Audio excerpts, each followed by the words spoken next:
Hizi alama hapa zina maana gani? L na 2 katika magari ya automatic. L maana yake ni low.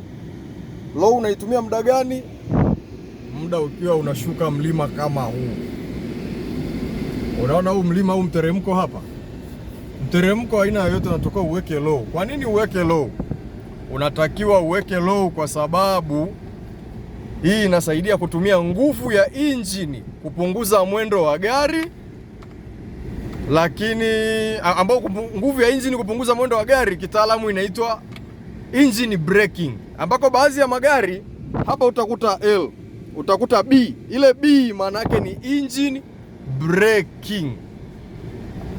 Kwa hiyo ili usishike breki kwa muda mrefu au usipe gari mzigo mkubwa au usizipe breki mzigo mkubwa au kumaliza breki zako ziishe haraka, yani unatoka utumie L au B kushuka miteremko ili usizichoshe breki zako. Kwa sababu gani? Breki unapozishika mara kwa mara zinakuwa na changamoto moja, zinapata moto, na zikipata moto sana zinaweza zisishike kabisa au zitaisha mapema au zinaweza zikafeli kabisa. Na pia hii L inatumika kwenye kupanda mlima, kwa sababu hapo nishashuka mlima, hapo napanda mlima.